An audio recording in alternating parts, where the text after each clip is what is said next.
So you're not presenting first. This on the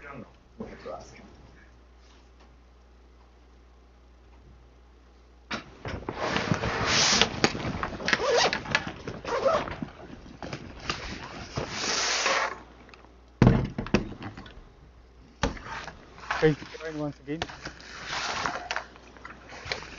So they should hear.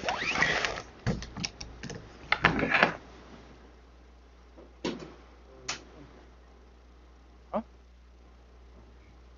This here, Prabin, hear anything?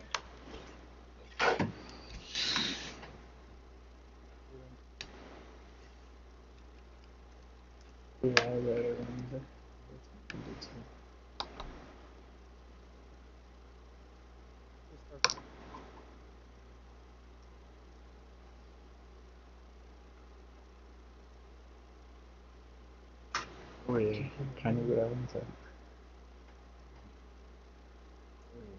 Hier.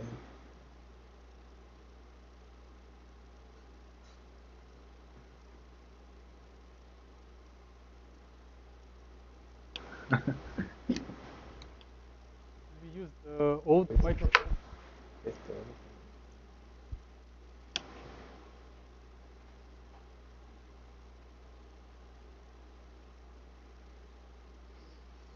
Regular, regular.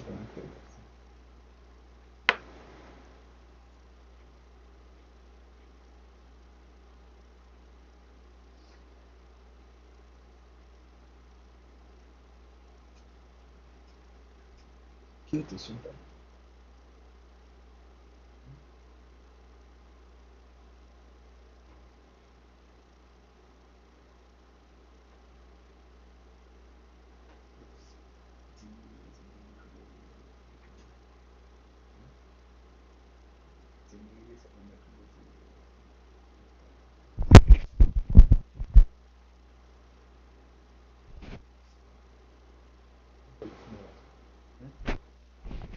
Test, test. Can you guys hear us over there?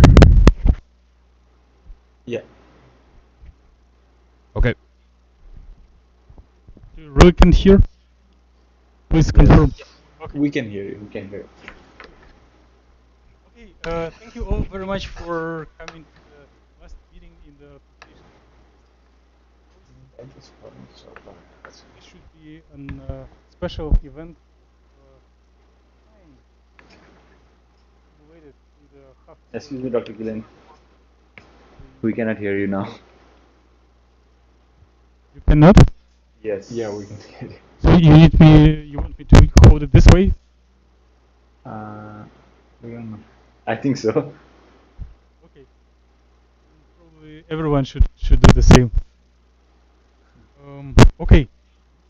So this meeting concludes our half year of hard work, and I would like to acknowledge the work of every attendee in the course who spent a lot of time out of class, invested, sacrificed free time to get more practical skills and practice computational chemistry. And this time we are applying, we are sharing experience of applying the skills accumulated through the half a year to some real world problems. So the course was containing several parts. So it did contain the pure theoretical part with some equations, background things that help to understand how the computational chemistry programs are working. And there was a substantial part for the practical skills that included the building of atomic models, then using right software and right hardware, and computing the observables that are helpful and usable in analyzing real materials.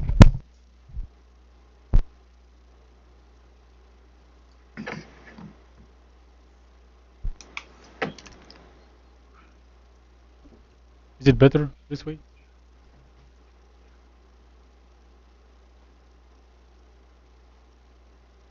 Okay. Is this you? Would you please confirm that you hear it better? Yeah, it's better. Okay, okay. And by applying right ideas on with right software on right hardware, one is able to compute observables that predict properties of materials. And the last meeting today is related to communicating the results of scientific analysis and some computation towards other colleagues to communicate with other scientists. And this is an important part of everyday life in scientific community. So we are going to share, to ask questions and answer questions, and I think it will be a good conclusion for the whole course. So there were several methodologies, several methods that we did learn during the course, and some of them are less precise, some of them are more precise, and there are additional methods that are of the ultimate precision, which we didn't include in the course because they take too much computational resources.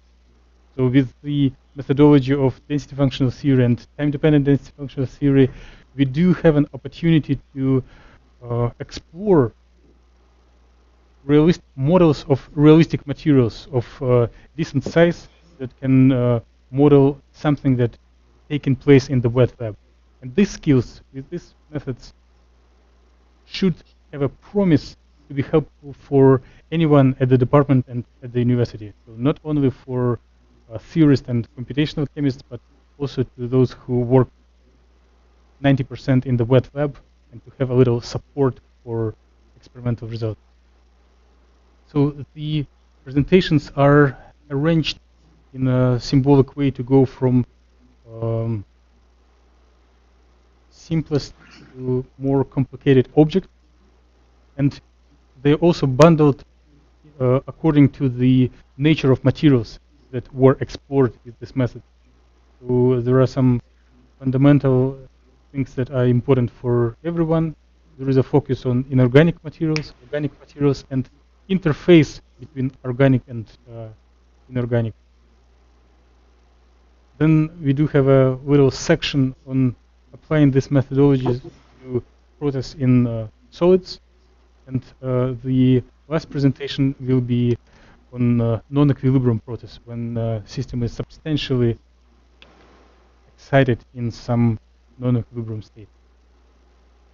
Before we start, I would like to announce that every attendees of the course has made an effort to be able to convert results of scientific computation in the visual form, in a form of scientific animations, and they are now placed on the YouTube, adding global dimension to the course, so one can hopefully communicate better with colleagues and also hopefully increase scientific literacy of general public. So I would like to acknowledge several people and several organizations who made it possible to make this presentation. So there is a grant from National Science Foundation who gave money to purchase software that we are using, and is expensive enough. There is a team of technical support persons who are helping to do this innovative inter-campus communication. So Jeff and Bradley, and I would like to give them a round of applause. So thank you, Jeff. And we do have a person without whom the whole course will not be possible. So it is the administrator of the computer cluster, Douglas Genuine. He's in the room, and it is a record that the cluster, for my record, during the semester, the cluster never went down, and during the semester we didn't have any data loss, which is very unusual. In most machines, it occurs regularly, so it is outstanding health to all of us. Let's thank Douglas. Thanks to our guys. Okay, so I suggest that we spend 5 minutes per talk, So we try to be very condensed, very short, and then maybe 2 minutes for questions and answers. So if the presentation takes too long, I will stand up and give some signs that time is over. But let's try to make it short enough so that the audience doesn't get bored. And please try to use this tool in the way that it will be heard well enough to the South Dakota State University side. So last time when we were trying to hold it this way, there was a lot of noise. The signal was not transmitting. They were not hearing the sound or recognizing. Please try to mount it on the ear, and there is a just good record of this setup working very well. So with this, and let me also show where are your presentations. So there is a folder here, and you do have your presentations arranged in the order they need to be presented. So first presentation is number 1, second presentation number 2, and then the remaining part of the name is what you gave to this presentation. So please click on it and navigate to the button for showing the slide. So with this, I would like to announce first presenter, Jon Vogel, who will give an introduction into properties of transition metal ions in coordination with water.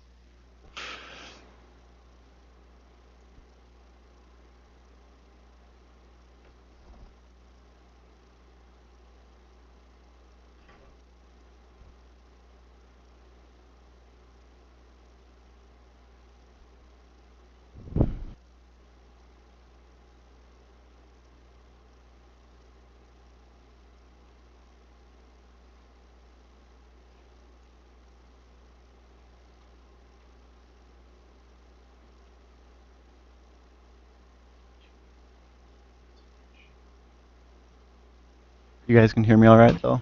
Yeah, we can hear you.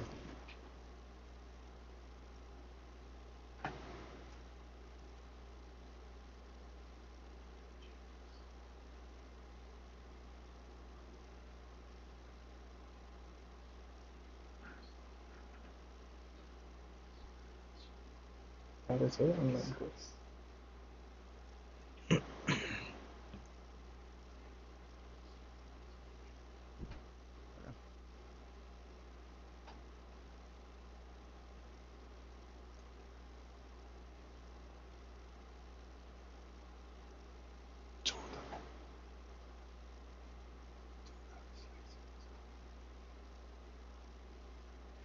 Okay. So the title of my work the last few weeks was a computational look at the energy splitting in titanium ions and in octahedral and tetrahedral coordinations. And so when we take a look at molecular orbital theory, we see that the d orbitals of these transition metals are going to be split with the tetrahedral on the left and the octahedral on the right. And these symmetry labels are determined from the molecular orbital theory. And so I kind of wanted to take a look at how these split and trying to determine some of the energies that correlate with that. So when we look at an octahedral, another kind of splitting can occur after the original field splitting, and that's called the JAHN-TELLER effect. And so what this does is it tries to optimize the total energy of the molecule by rearranging orbitals so that the spin is in the lowest possible conformation. And this can be done in 2 different ways. Okay. Well, it can be done, there's another slide that can be done in 2 different ways, both by elongation and by compression. And so with the elongation, it's similar to what we see on the screen here, where the z orbitals are going to be lower in energy. But as compression occurs, the orbitals with the z Z component are actually increased in energy because elongation and compression are done along the Z vector. And so what we have here is the hexaaqua molecule, and I have listed the HOMO through the LUMO +4.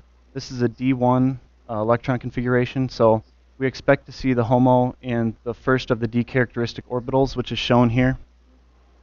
And the following corresponding D orbitals are also shown. F is shown just to show that we lose the D character, and we go back to a P state in the F orbital.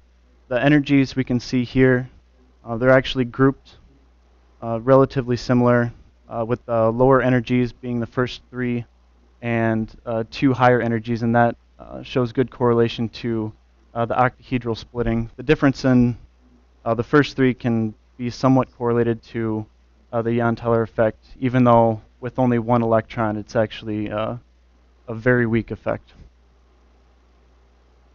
For this one, with the hydroxyls on it, we show in the first one that the HOMO should be the last of the P states because this is a D0 electron count, which it is for the HOMO. And then for the LUMO through the LUMO +4 are all D state, or have D characteristic orbitals, which is what we were looking for. When we also look at these energies, we can see the first two of the D character have a lower energy than the top three, and I'm not exactly sure why these would be splitting, as there are no d orbitals, so I don't know how much of a Jon-TELLER effect actually occurs.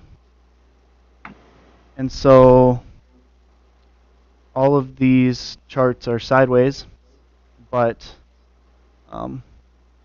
these are the density of state spectra that are produced with the spin polarized method of the optimized geometry after heating of the molecule and after running molecular dynamics within the VASP software. And so I guess I'll just try and play a few movies in the last couple minutes that I have here. This one is just the VASP heating of the hexaaqua molecule. Pretty awesome, I know. We'll go to the next one. This was the molecular dynamics. They seem to be very similar in what they're doing.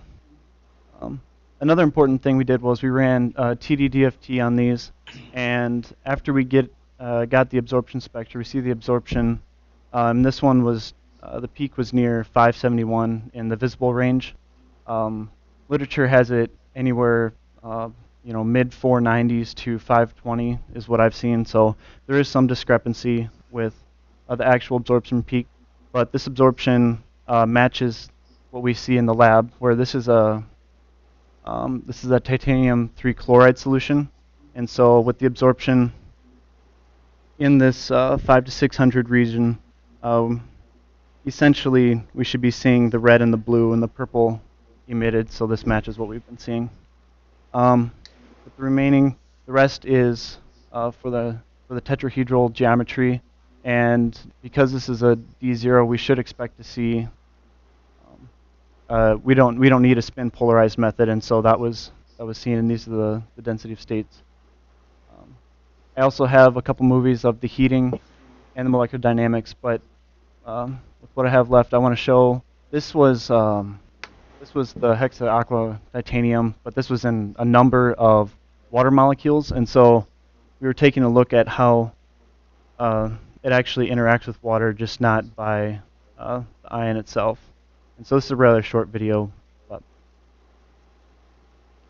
that's what we found. So we found that there was reasonable evidence for the splitting that has been shown through other theoretical methods.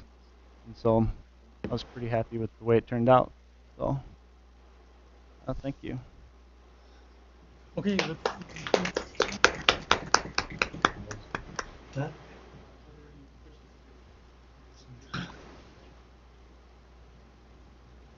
I do have one.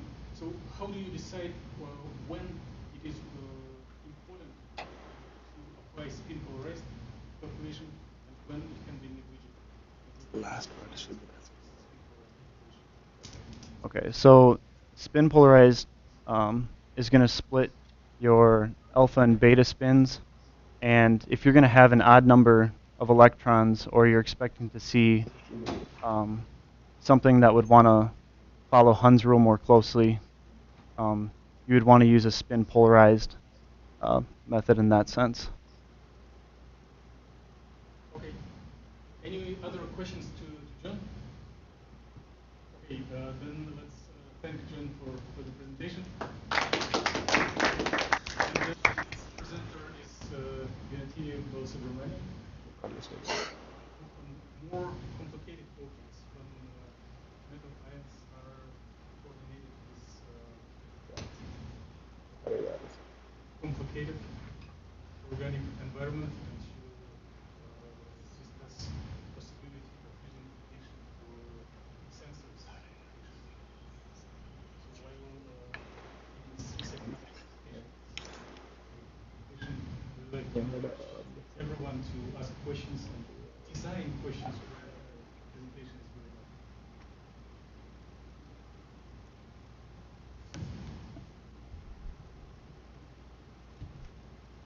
Yes, DSU, can you hear me? Yeah, we can hear. Good afternoon, everyone. Here is my topic.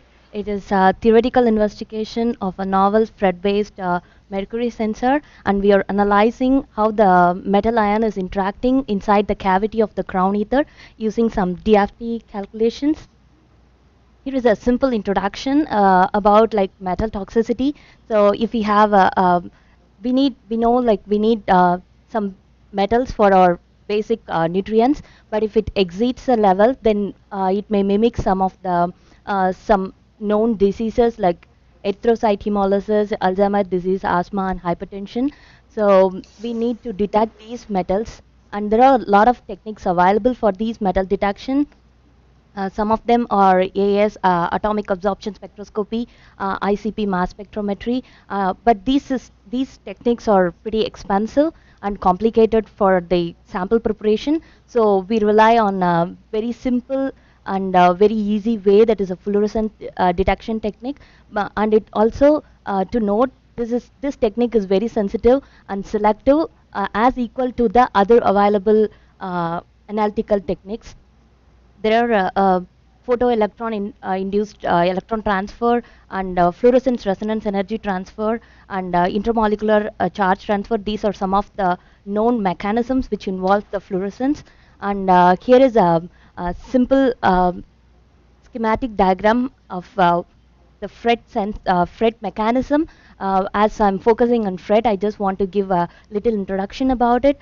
Here you can see a picture which has a donor and an acceptor, which is well separated by a spacer.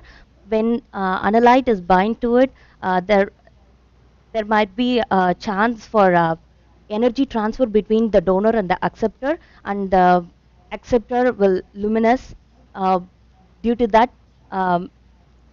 energy transfer.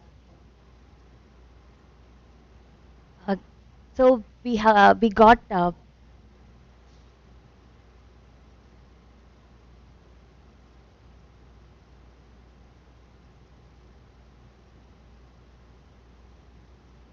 we have did some geometry optimization for our ligand, and also we have introduced a heavy metal, that is a mercury, inside it, and we did some geometry optimization for these both the systems using VASP and also using Gaussian. And we have found that in the ligand we got 176 number of states, whereas in the mercury bound one it is 224, and the number of HOMO in spin up and spin down is 131, which is equal for the ligand, whereas in the mercury system we got 137 in the spin up and 136 in the spin down. And here I have given the total energy for both the systems. And we have plotted the density of states for both the systems, and we have found that the band gap is around 0.5 for the ligand, and around 1.2 for the mercury bound one, and it is very interesting to note when we added the mercury to it, there is an additional electron which might be responsible for the fluorescence for this particular system when the mercury is bound to it. And also we have plotted the absorption spectra for both the systems, and here is the protonated ligand system, and we can see there is a absorption around the range of 540 to 580, which corresponds to the blue emission, and also when we took the picture under the UV light, the sample is blue and fluorescence, and whereas for the mercury bound system, the absorption band shows at about 620 to 680, and this corresponds to the red orange absorption, whereas the complementary color emission will be green. So, and also here is a very evident picture which shows it is green fluorescence in nature. And also we have plotted the HOMO and LUMO for the both the systems, and also we found that in the HOMO range, we can evidently see that the electron density is more in the anthraquinone ring, whereas for the LUMO we don't see any electron density, whereas I'm not completely satisfied with this picture.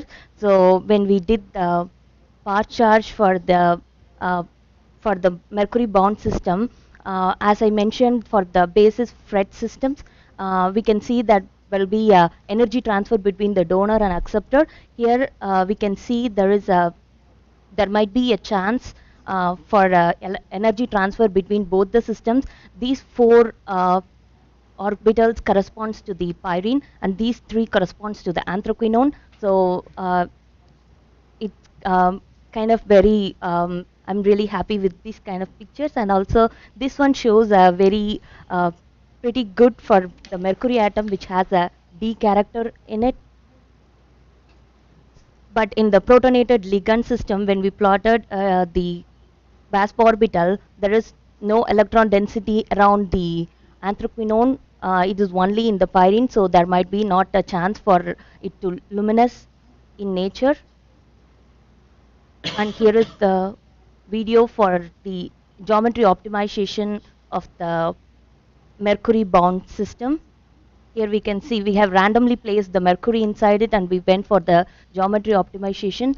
So the mercury fits in the cavity so as to have the minimum strain by the neighbor atoms. So here is the conclusion. So we have analyzed both the systems with VASP and Gaussian, one with the metal bound and one with the free ligand, and we have found the band gap total energy, and also we have plotted the density of states and absorption spectrum, and also we have plotted some of the orbitals using the Gaussian and VASP, and here is a link for the YouTube video. And finally, I would like to acknowledge Dr. Killen, Dr. Sykes, and all my Chem792 friends. Thank you.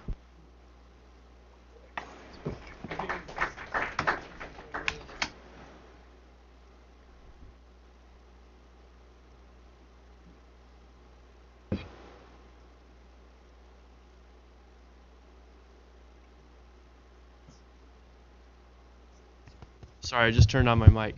I think you should be careful not to confuse absorbance versus fluorescence spectra. So you show absorbance for the compound on the left is about 550, which is, I guess, around the yellow color. So the complement of that should be violet, right? But what you're showing is emissions. You're exciting the chromophore with UV light and getting luminescence that's blue, which that's not always going to be the complementary color due to the absorbance. The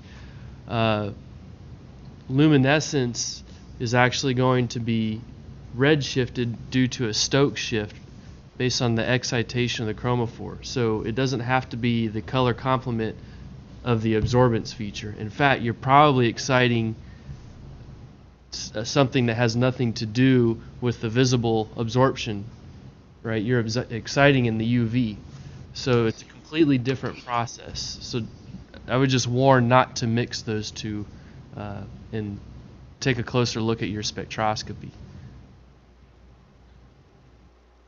Do you have anything to fight this correction?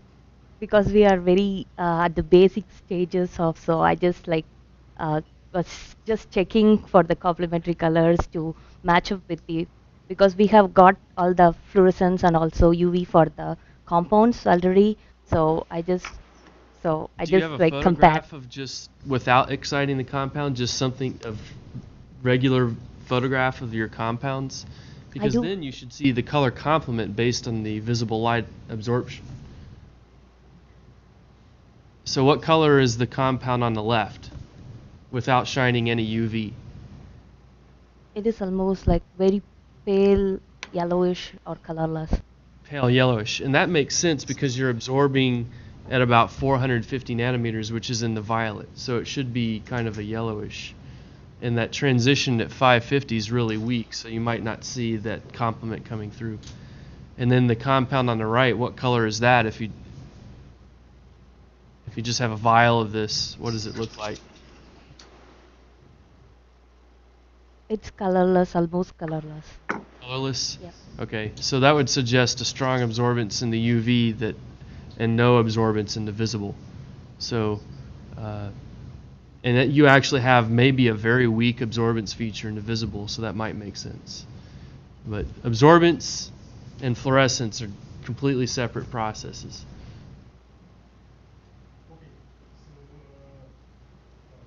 this comment that gives additional direction to enhance modern thoughts.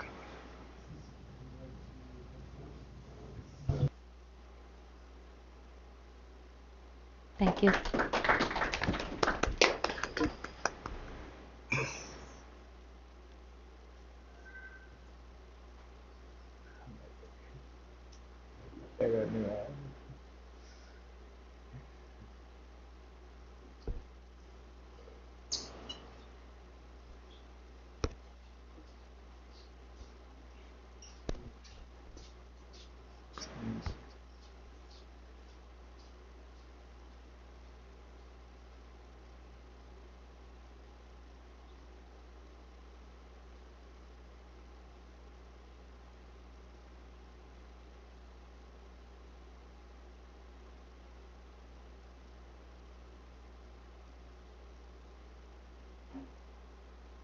Good afternoon, everybody.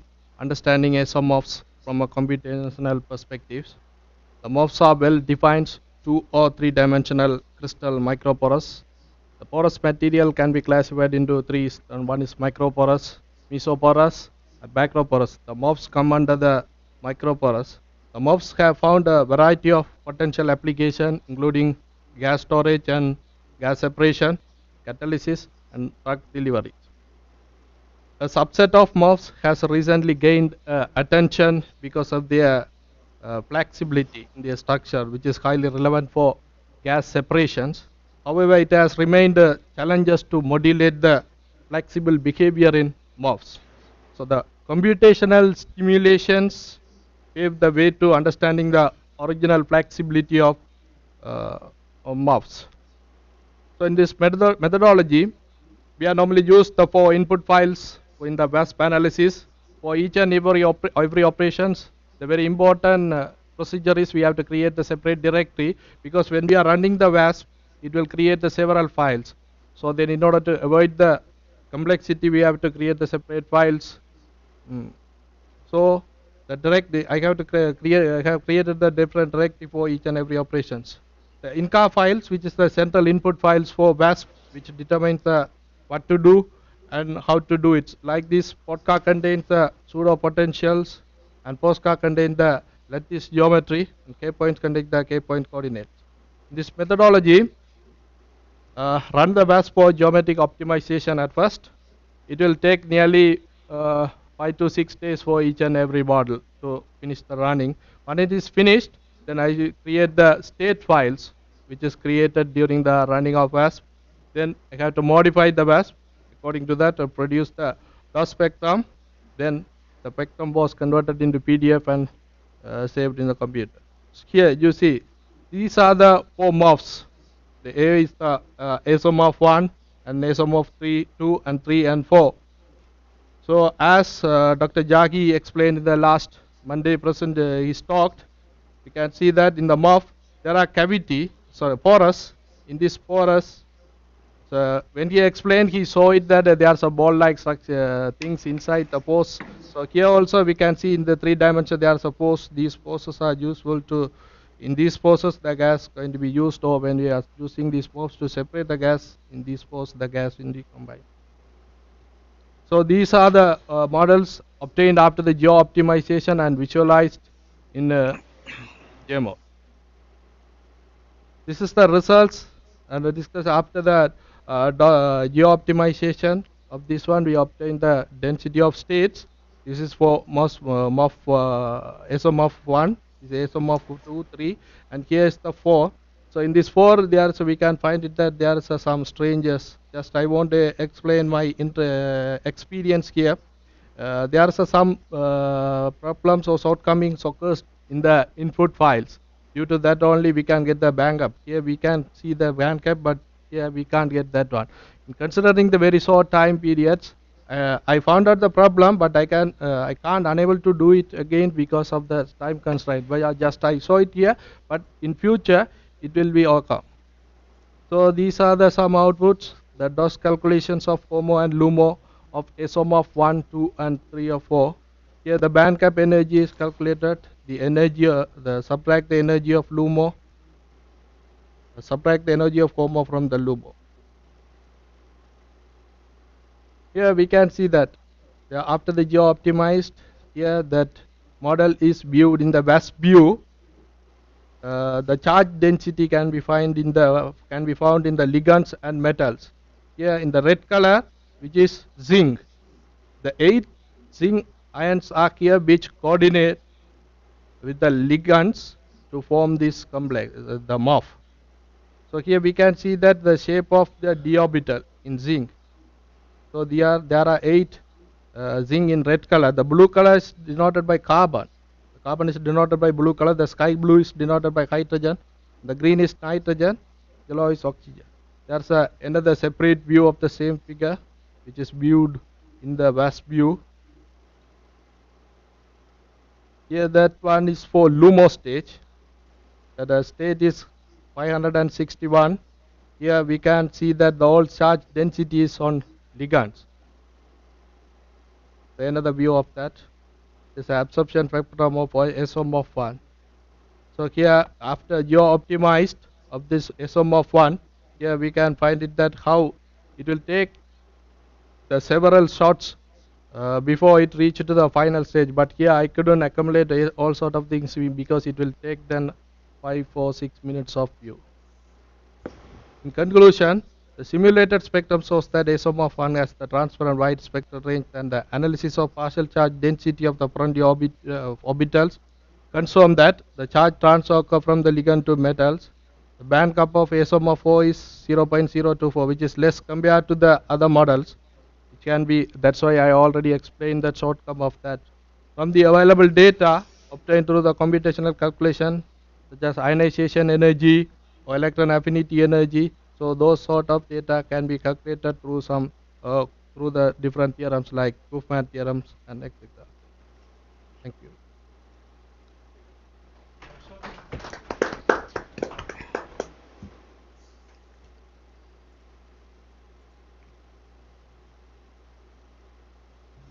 I have a curiosity question. When you compute absorbance spectra, does the data tell you something about the extinction coefficient of the chromophore? In the absorption spectrum, we are mainly thinking about the states, number of available states in the one. It's running after the VASP. We create the state, and based on the states in the base states, there's HOMO and LUMO energies. Based on those only, we are creating the spectrum. So it tells you something about the probability of the transition, how intense it's going to be, or? Yes, we can, after it's run the VASP, we can in the outcome file, which has a lot of information. In order to create the spectrum, we have to take the states and the HOMO and LUMO value of each and every state. We can copy those states into the separate file, that is the state files.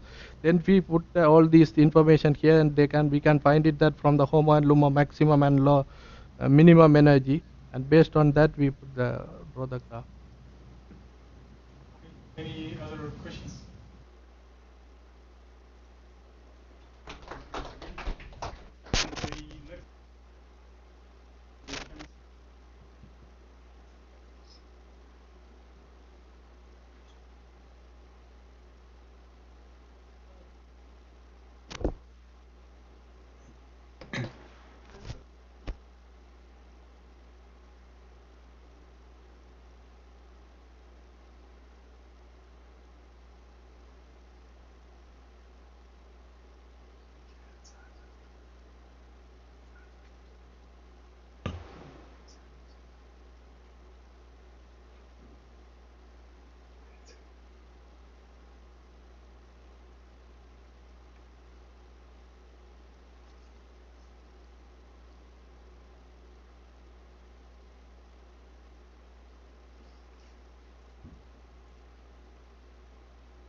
Hello everybody. Today I'm going to talk about the dispersion in dextromethylene sulfate conjugated polymers. And in the slides we can see there are two types. We're going to talk. The compound number one is this polymer, and compound number two is the trans polymer. So first, I would introduce something about this sulfate compound. Basically, due to its external framework, this fused sulfate is one of the most popular organic semiconductor material. And we actually, if you pay attention on the structure before, you can see we actually introduced a strong electron withdrawing group on those two isomers. And we use the DFT calculation to calculate the conjugate polymer dispersion. First, we have to think about what's this different structure and how this structure can affect the dispersion.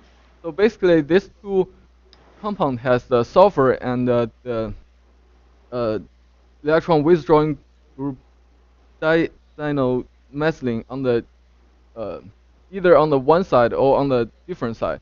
So we think if it's on the different sides, then the electron donating group can donate the electron to go through all the molecule. But if it's on the same side, it's just effect on the part of the molecule. So we expect if it can go through all the molecule, the conductivity could be better. So basically, we didn't working on the whole polymer because it's like so big polymer. So we just focus on one of the units and use the VASP calculation, make the original file for the VASP, and then we have these two structures showing this one and this one is cis and the trans structure of our monomers, and then we measure the x and y value. Basically, this here is the x distance and y is from here to here, and since it's a planar, so z is the value is 0, and we rotate the structure for the y-axis for 90 degrees before we run the calculation. And here are our trans optimization movie. You can see it moves very slow, basically no move, and then suddenly it has some big movement, and then it stops. Basically, we can see if it doesn't move very fast, it means that it's very easy to get optimized. And for the cis, is get a larger movement for the whole bond and molecules.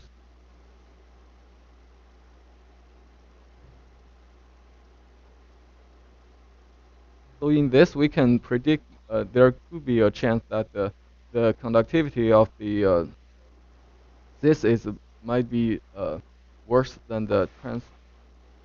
So after the calculation done, we plug the key point value with the HOMO-LUMO energy, and we can see for the cis is this LUMO and HOMO looks pretty much the same shape, and but for the trans it's totally different. The trans has a very small slope for the LUMO and a big large slope for the HOMO. This figure we can use for the calculate the effective mass of electrons, and the LUMO basically we can see the equation in here. LUMO is for the to calculate the effective mass of electrons, and the HOMO is for the effective mass of holes. Basically, the sharper the slope, the worse the conductivity.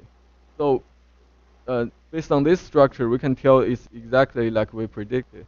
The trans structure shows better conductivity than the cis isomer.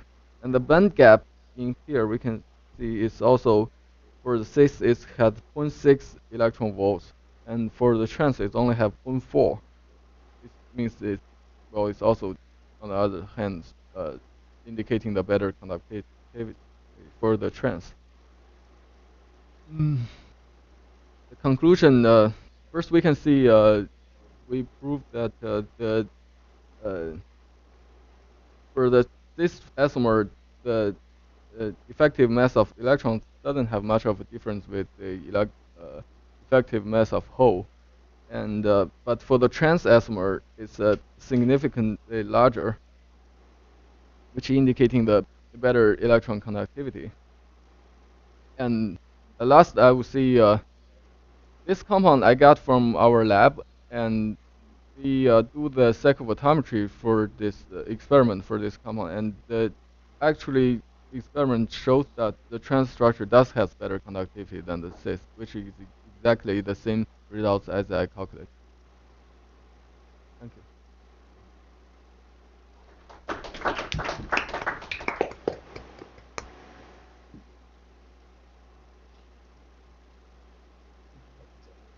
Yeah.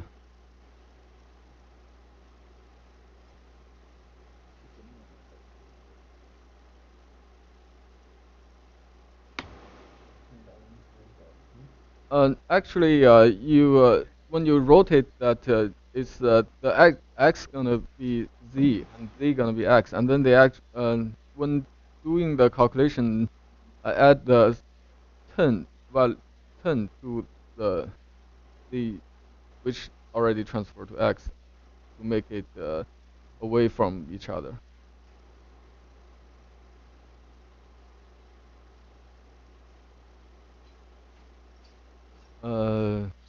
No, they're not together.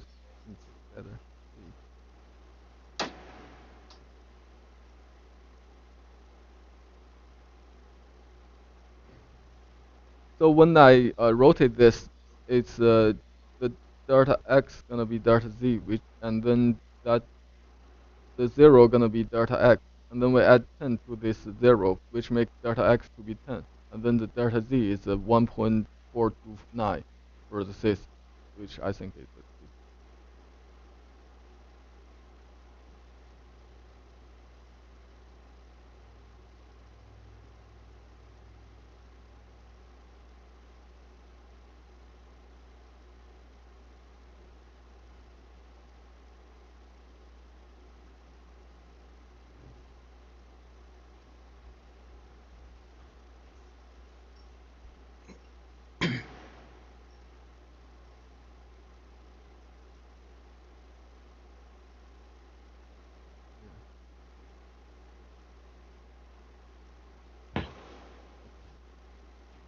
Okay. It is a problem.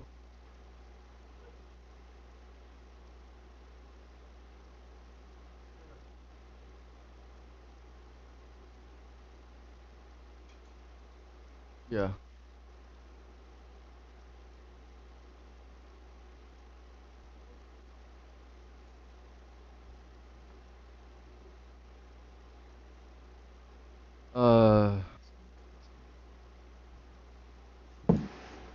I think it doesn't have much effect. Very good. It doesn't have.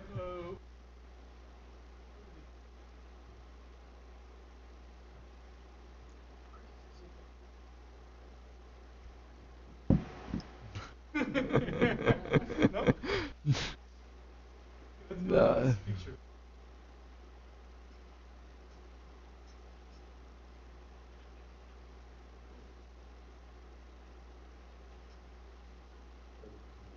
Great.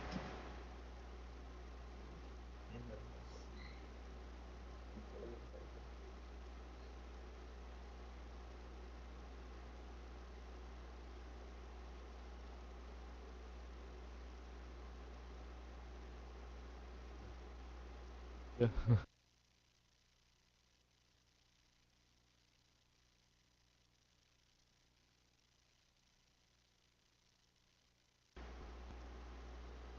Wait, por qué?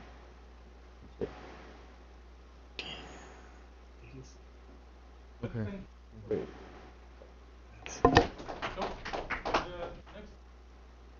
next.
Okay.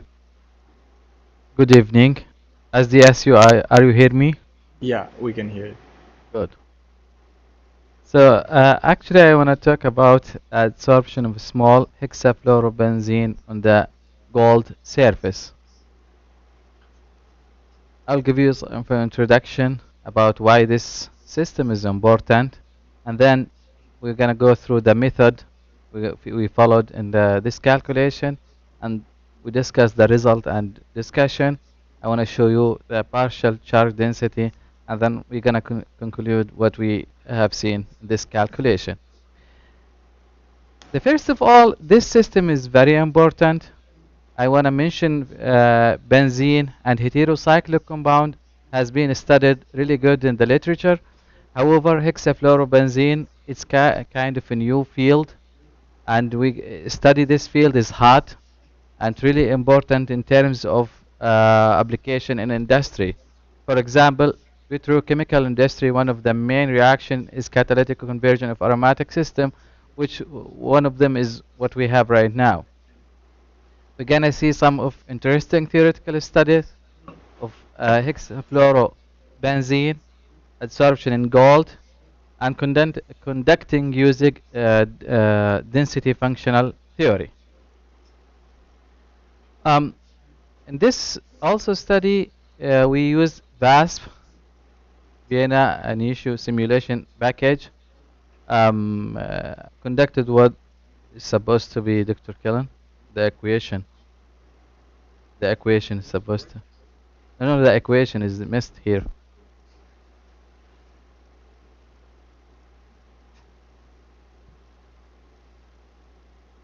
Okay, so that's make me relax a little bit.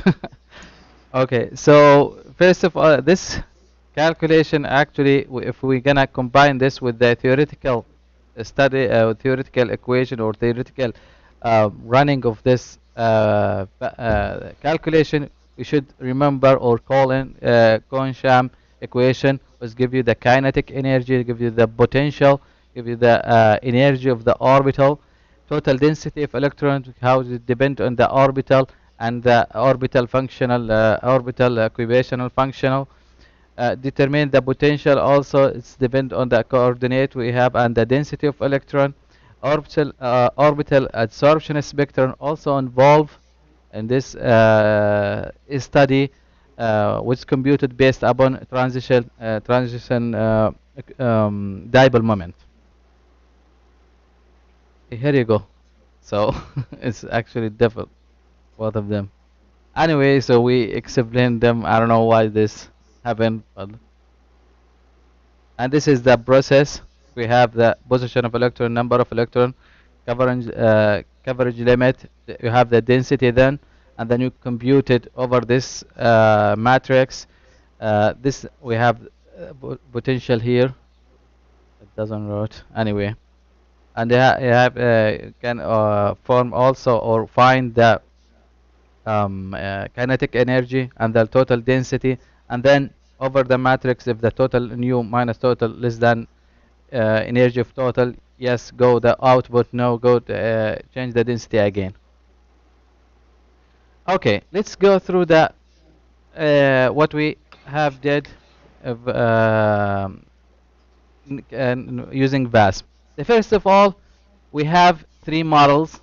The first one of them is the gold, hexafluorobenzene, and the third model is combined between both. This is the top view of the left hand side, top view of the picture, and then see other picture. It shows how the hexafluorobenzene away from the gold surface and how the adsorption process is going through. To find the energy of adsorption, we should find the E total, which energy of total system for hexafluorobenzene and gold, and subtract the energy of gold, also the energy of the hexafluorobenzene from the whole energy of the system. We done this over the calculation, and we got thus for all density functional density of states for the whole system. The first picture was showing the thus for density of state for C6F6 with hexafluorobenzene, how is the HOMO and LOMO separate together by high gap, and then the right picture is showing the gold surface. As we see, there is no gap in the surface. And then the third picture, I don't like to confuse you, but it's kind of give us the story, which is that there is a combined between 6F6 and the surface, and if you see, there is no also gap between HOMO and LOMO. If we look to this table, it's give us some of indication how the process go. Number of HOMO of the whole system 561, and for gold 527, for C6F6 33, and overall if you see the total energy is minus 374. It's a little bit far from what we expected, but it's in terms of chemistry, it's logic, because this is a favorable process and give us minus energy. That means that this process is favorable in terms of energy. Again, look again what have seen how the energy gap is decreases also minus 0.0878. We draw also the partial charge density for the new system, which has the hexafluorobenzene and the gold, and we draw the HOMO orbital 61, shows how the actually p orbital of benzene, and we expect the d orbital from the gold. And we also, if you see the top orbital, see the effective of absorption.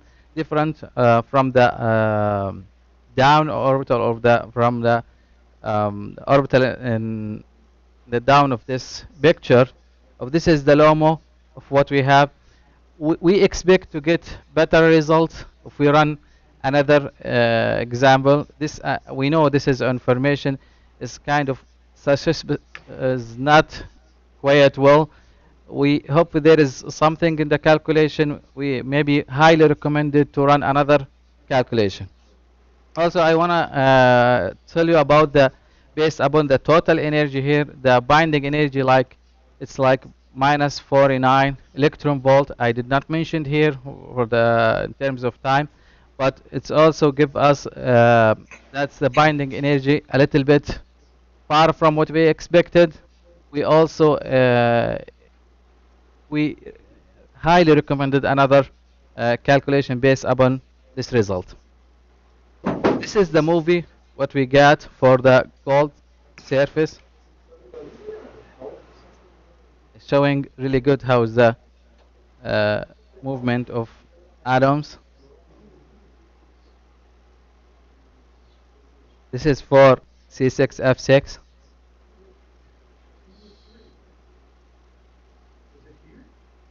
To get the highly optimization in, structure. This is the whole system. Yep.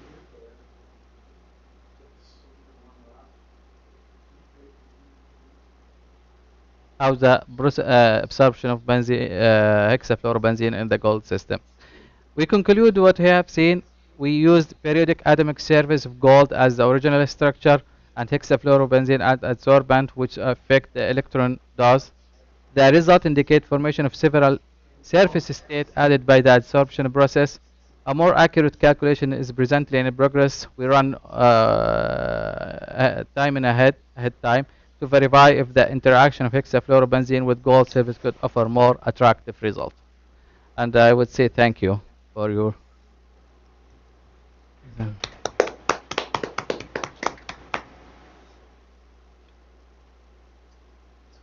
Go ahead.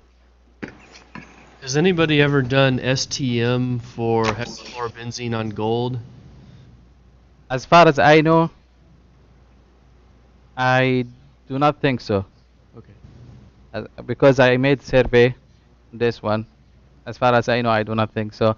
They done many of benzene, substituted benzenes, and the heterocyclic a lot. Hexafluorobenzene I did not see. Okay.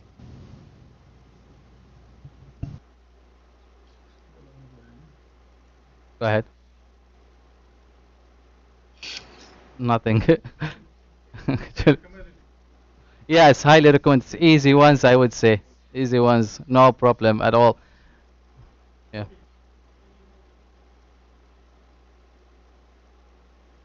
Thank you very much.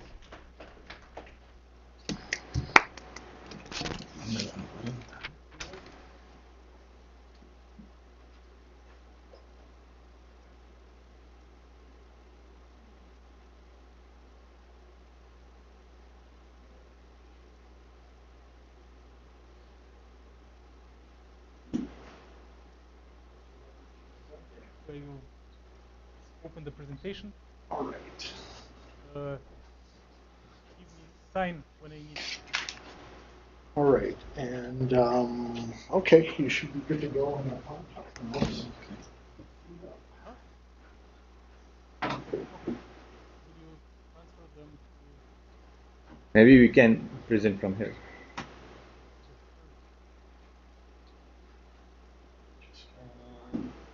I don't need microphone or anything. No, you're good to go with the mics. You should be able to hear you. Hello, USD, can you hear me? Yes, we can. Thank you. Good afternoon, everyone. I'm Sushil. Today I'm going to present on TiO2 surface with acetonitrile. Starting with the introduction. The use of acetonitrile as a solvent in DSSC can increase the absorption spectra by more than 50%. This acetonitrile actually enhances the electron injection from dyes to TiO2, making it one of the best solvents for DSSC application. The effect of this absorbance of acetonitrile in TiO2 is also useful for sensor application, where the change in conductivity due to absorbance is the key for the sensor application. Similarly, density of state and absorption spectra are useful to study the optoelectronic property of molecule, as well as the heat simulation gives insight on heat treatment of molecules. So my objective is to simulate acetonitrile on top of TiO2 molecule using VASP to observe the effect of adding acetonitrile on TiO2 with dose and absorption spectra, and also the study of effect of heating TiO2 with acetonitrile.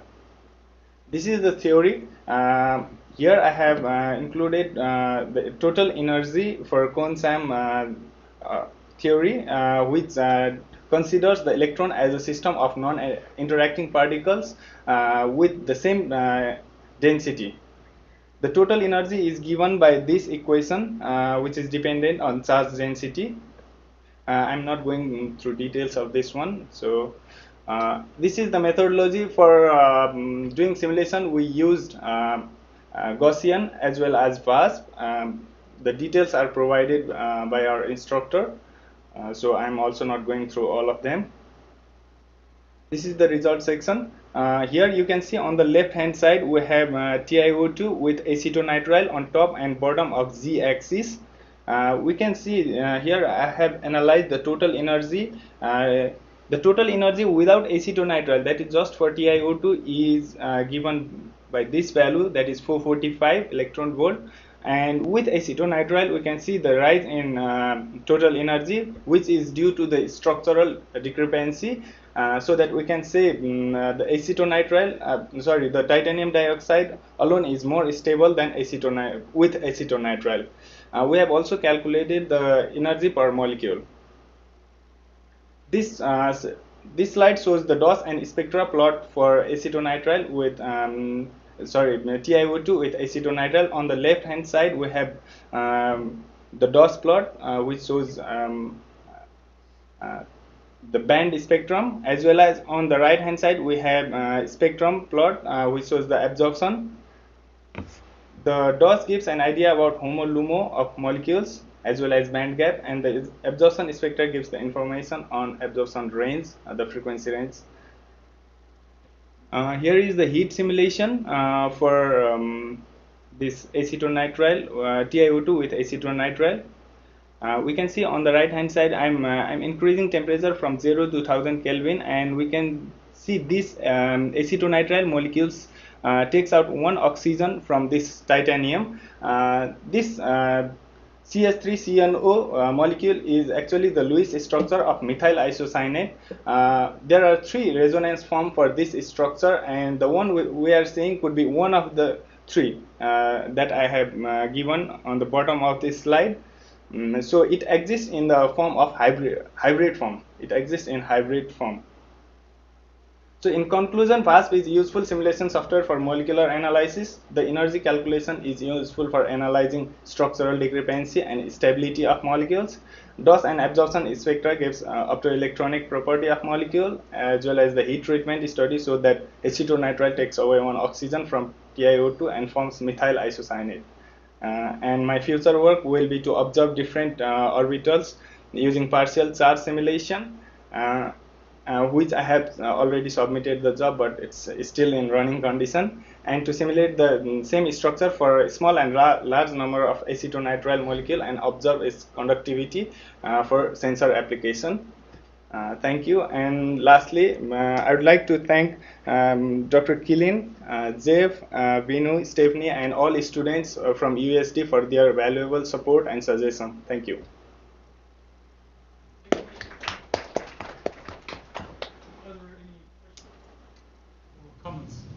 Any questions?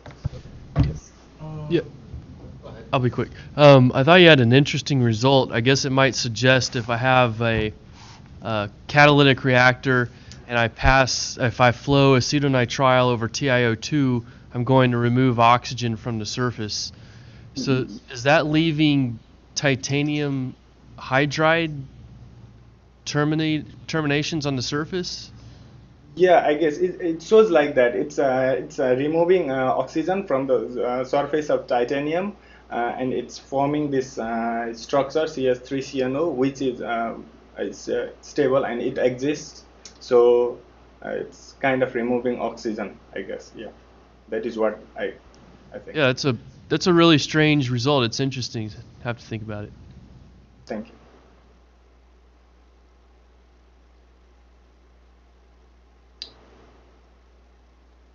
Any other questions? Yeah, could you open the density of state picture? This one.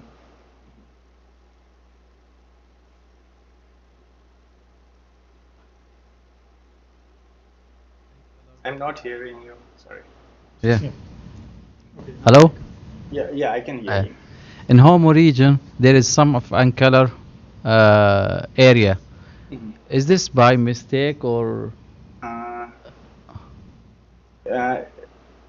Yeah. It's due to absorbance, I guess it's doping or something like that. I'm not sure. I cannot tell, but it's due to acetonitrile group. So. Can I add a comment in response to Mohammad's question? Yes. Sure. So there is an absence of carrier in the valence band. So it is positive charge. There is a hole, and it is a typical density of states for p doping, for positive doping, which is typical for semiconductors. Okay. So there is it is not strange. We can discuss why it is there, but it is a frequent situation in technology. Okay. Thank you. Any other question, Jeff, please? Sushil, are they using the acetonitrile instead of a pure ethanol? Sorry, I'm not hearing you. Can you hear me now? Yeah.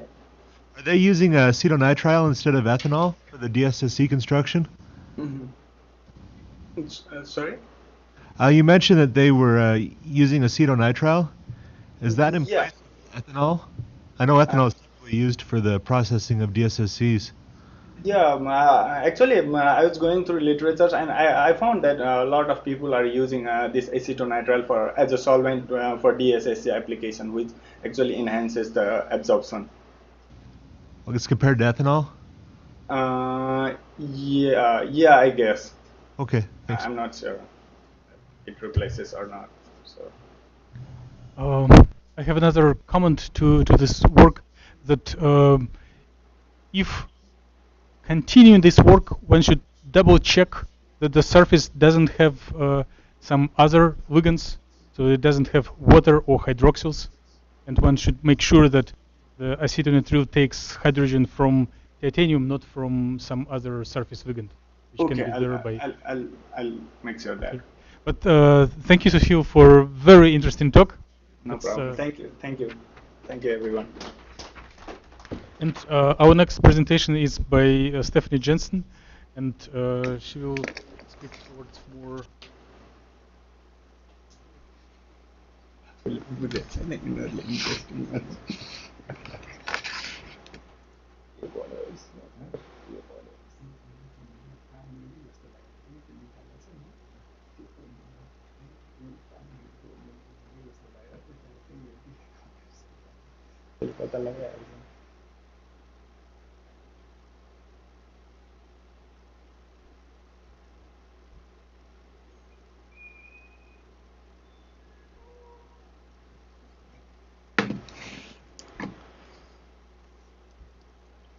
Okay, this is kind of a derivation from my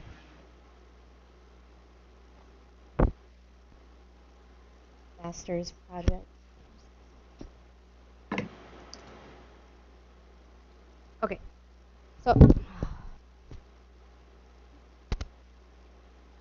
so when we use spin calculations, we have two options basically. Either spin polarization is negligible, which means we don't have magnetism, or it's important, which would be magnetic. So what we're studying is the single dopant and the dual dopant, and you can't really see with the colors too well, but so here, nickel, we have a single dopant, and this one, we have it on the top and bottom surfaces, and then these are each top and bottom surface is covered with 4 water molecules. So here's the density of states for the single dopant. And for the normal one, we see these added states. Normally, titanium will go from -2 to 0 as the band gap. It's obviously computed a little smaller, known from DFT method. And then when we do the spin polarization, we see these added states again, but we also see they have complete equal occupation. So we're not seeing any difference from spin up to spin down. So when we do this with 2 dopants, we would expect the exact same thing to happen. However, for some reason, so we have double the number of added states, so we go from 5 to 10. But here we're seeing these states are different in the up and down things. They're not equal of energy. And so just to put it in a little perspective, here's the Excel sheets, and we see the single dopant overlaps each other, and the dual dopant does not, especially around HOMO LUMO, which just adds more questions than answers. So we need to, and then here's some absorption spectrum. We see the dual dopants. They have the same number of general peaks, but we just see a little bit shift in them. I didn't get to analyze this, and sorry, this is actually in nanometers for both of these, not electron volts. And then here's the quick geometry optimization. This is for the single dopant, and it was actually, we usually compare these to the undoped models, so this was pre-optimized with just titanium, and then after the dopant it was re-optimized, which is why you're not seeing much movement. So in conclusion, we know that spin polarization is important, but the dual dopant and single dopant need to be studied further, because I honestly can't think of a chemical reason why the single dopant would not be magnetized and the dual dopant would when we're dealing with even number of electrons. So this would, I think, indicates low spin nickel, which is quite rare in this octahedral complex from what my short research that I was able to do last night. So, so we need to do a little bit more analysis. And then we also need to do spin polarized advanced calculations, because the real thing is this spin polarization going to affect the electron hole relaxation rates? Because that's our main goal, is we're going to look at how the charge is transferring through these molecules. And if the spin doesn't affect that, then we can just neglect it and not have to deal with the advanced calculations. So that's all I have. Okay. Sure.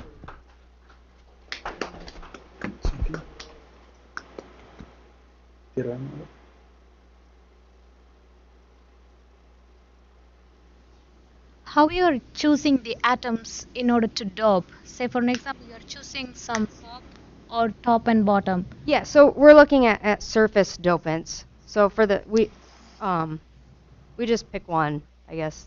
They're in the same spot. We've done like 13 transition metals, and we just put them in the same spot every time, so we have consistency when we compare them.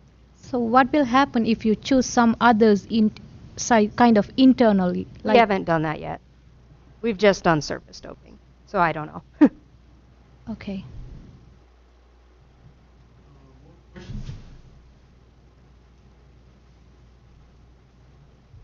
I guess in the literature, maybe people have made this system. Is it magnetic if you dope TiO2 with nickel? I tried to find a system that had just nickel-doped titanium dioxide, and I only had like 2 days, so I wasn't able to find any research on it. So I know, like, the reason we picked nickel is because cobalt nickel seems to be a big deal now in doping titanium dioxide because of the cost effectiveness. So I don't know, maybe we should try the dual-doped cobalt nickel and see if that does anything. Just based on your research, based on your computation, when interpreting there is some difference between spin up and spin down components for unoccupied orbitals. For occupied orbitals, they're symmetric and clear.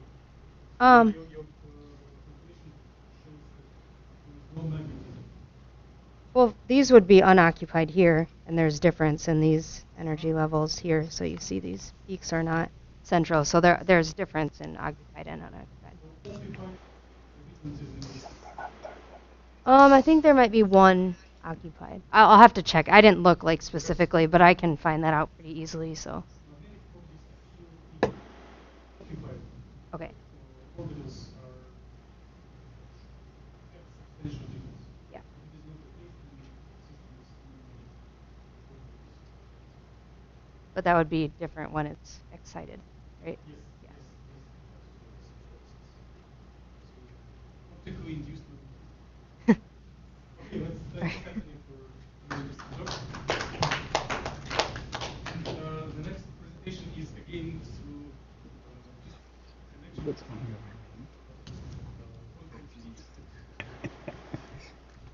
We are going further towards solids and solids and Prabin and Baidia. We will present some results on silicon, which is the main material for today photovoltaics, doped by different types of dopings. And I would like to announce and advertise that we will focus on some surface properties of the silicon based on these calculations. Okay.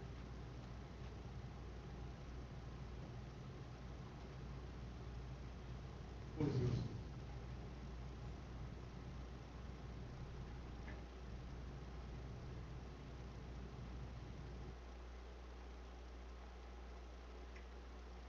Hello everyone. Can you hear me? Yes, you can. I'm Prabin Baidia, and I'm going to present on the computational simulation of p-n dot bulk silicon. As an introduction, I would say that silicon is the king of electronics. It is used in every electronic materials that we use in these days, and for this use, silicon is used as intrinsic part n-doped, p-doped, and p-n-doped for different various applications. The research area that is ongoing on the silicon is for electronics, solar cells, sensors, etc. And since there is so much research going on, and computational research of silicon is an interesting topic, and for the research for this simulation, the Cohn-Sam equation is used for the purpose. It gives us various different properties such as total density of electrons, absorptions, and other such properties. So I would like to describe about the bulk silicon. Here we can see that in intrinsic silicon there is the Fermi level is in between the band gap. In p-dope, the Fermi level is at the valence band, and in n-dope it is at the conduction band, near the conduction band. When the silicon is doped, it introduces tail states at these near the conduction band and valence band. So when they are conjoined together, we expect some tail states in between the band gap. So the band gap, when they are p-n doped, it's really very small, and we expect dope states, tail states in this band gap. So for the simulation, I've used 284 silicon atoms.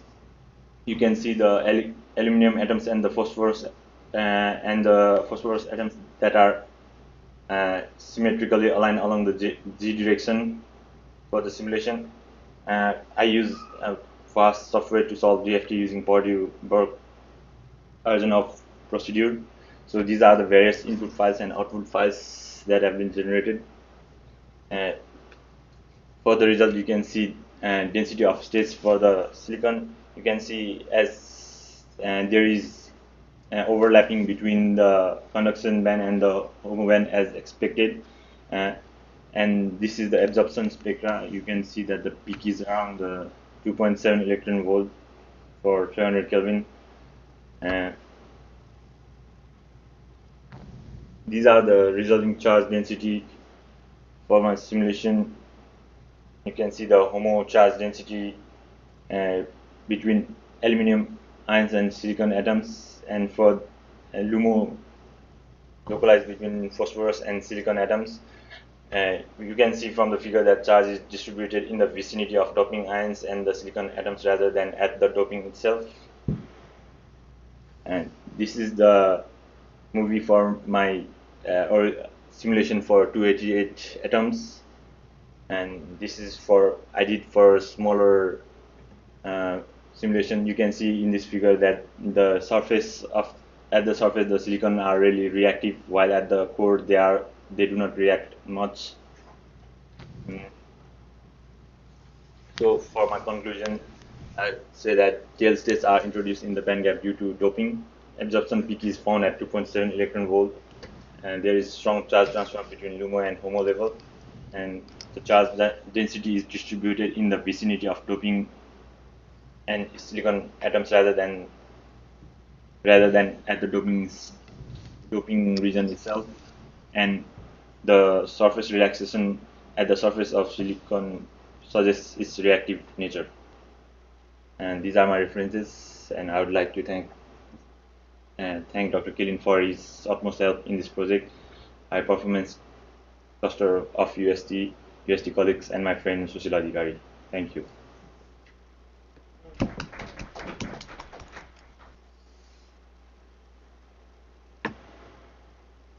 Questions? So I do have one. Yes, so you are showing HOMO-LUMO gap very small, less than 1 electron volt, but your absorption spectrum has a maximum. It starts at about 1.6 and has a maximum at 2.7. So how do you interpret this? I'm not sure. Okay, so let me make a comment that it is a experimentally observed feature of the silicon material, because it appears due to the same effect that Qiang was describing, the mesh of K points, the momentum, constantly traveling electrons and holes, and the HOMO and LUMO states in silicon corresponds to electron and hole moving with different momenta in different directions. And because of momentum conservation, these two states are not optically active. And the first available pair of states with conserved momentum appears when one goes to much higher energies. So those results are very, very good. They agree with experiment and literature. Can I ask another question? Yes, Dr. Ian. Okay. So you do show surface reconstruction in your second movie. Yes. Yes. So what was the amount of vacuum you added to each direction, to each dimension? I added like 5 angstrom more, something like that. Okay, so I would like to make a comment. If about 5 angstrom of vacuum is added between images, the system stops being periodic, and therefore the atoms at the border, ions at the border of the periodic cell, do not interact with their partner from another periodic cell. Therefore, they act as isolated ions on the surface, and they do have a lot of unsaturated bonds. Therefore, they perform this very interesting dynamics. And this is also known phenomena of surface reconstruction. And there are many evidences of this surface reconstruction observed with scanning tunneling microscopy technique. Okay, any other comments or questions? If no, let's thank Prabin once again. Thank you. We have another talk. It is last in the sequence, but not least in the importance.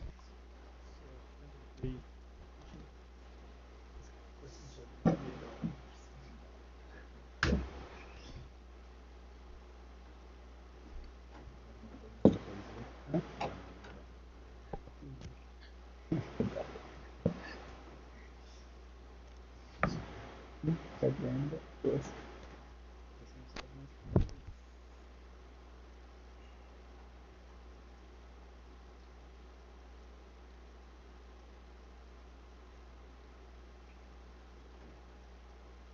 Hello, my topic is computational modeling of the titanium dioxide 001 on a magnetized surface and doped by the ruthenium.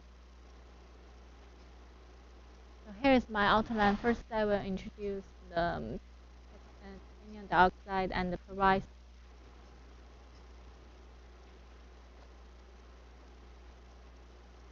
Now it's okay. It's good.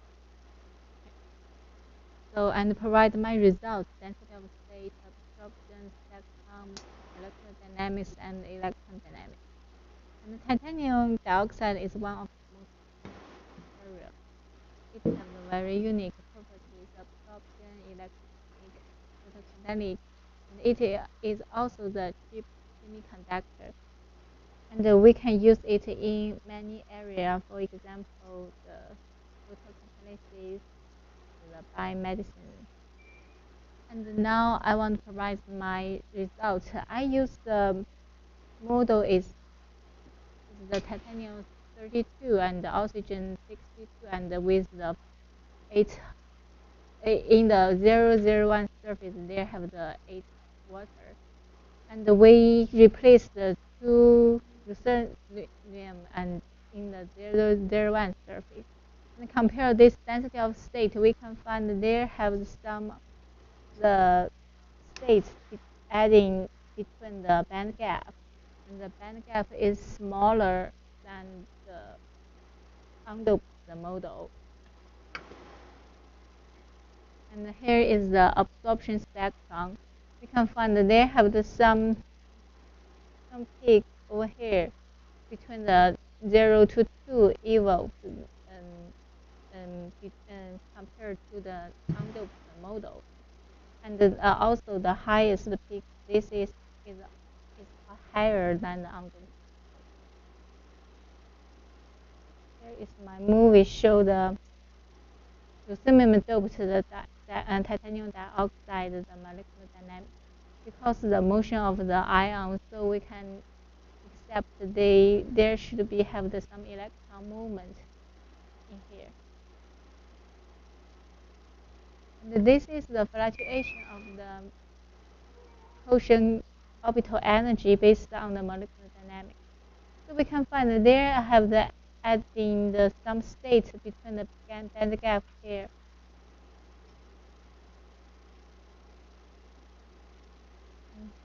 And so we also can find the fluctuation is higher than the undoped model.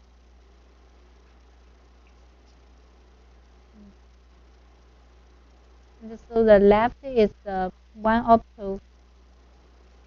So the left picture is one transition from the undoped model, and the right picture is the one transition from the ruthenium doped model. We can find the first line, the red line is the initial energy, is the initial electron energy, and the blue line is the initial the whole energy. We can find the initial energy decreasing and the whole energy increasing. Then we combine together, and we compare these two pictures. We can find the rate of the whole relaxation is higher than the undoped model, and then there also the electron transfer rate is higher than the undoped model. So I think this is maybe because the band gap is less in the ruthenium doped model, so the electron is easy to transfer. And there have added some the states between the band gaps, so that's why the doping model is to get the higher excitation transfer rate. So here is my conclusion. We can find some new state that is added in the band gap, and the absorption and the electron transfer is changed depends on the Luminescent map.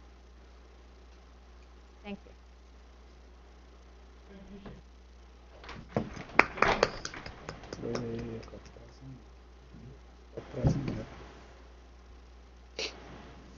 I'll ask a question. So one of the reasons for adding a dopant might be to do catalysis, which would require a separation of the charge carriers. But your calculation shows that the charges move to the ruthenium site very quickly and at about the same time. Mm-hmm. So that suggests it might be difficult to do catalysis on that ruthenium center, right? Or would you agree with that? You mean this picture? Yeah.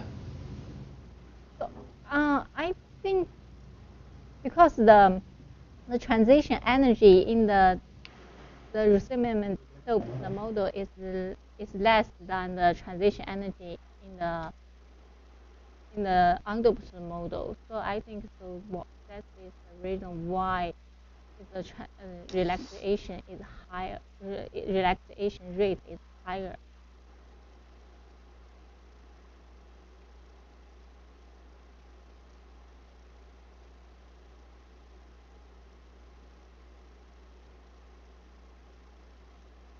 What requires us to that are time scales. Yeah. Oh. And the interval in the life not long enough. Would this time be enough for catalytic reaction? I would think it justify to use? I think maybe it's not enough, but it's have the because it's bad. Because the whole is the I think is recombined is they have the difference. So I think the electron recombines is lower than the whole. So I think there maybe can get the one electron is go to the hydrogen. So maybe we can get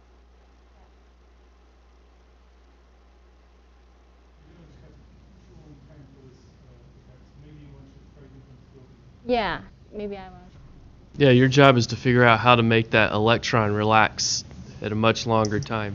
Yeah, but is better than the undoped. Or maybe that's my job too.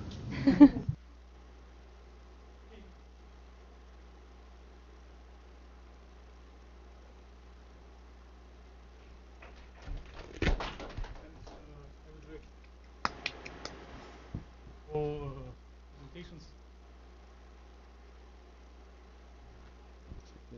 So it was a very strong. A lot of all talks were very strong, and it was a lot of effort that you invested into the course and into the practical component of this course. So I would like to acknowledge this hard work during the half year, and I think the attendees of the course who are doing it for credit will be happy when they learn about their grades. And I would like to express a hope that the skills acquired in the course will be very helpful in your everyday research, so that you will be able to use them to support your thesis work, your research as satisfaction for your curiosity. And with this, I would like to conclude the Computational Chemistry 792 in the year 2013. Thank you very much.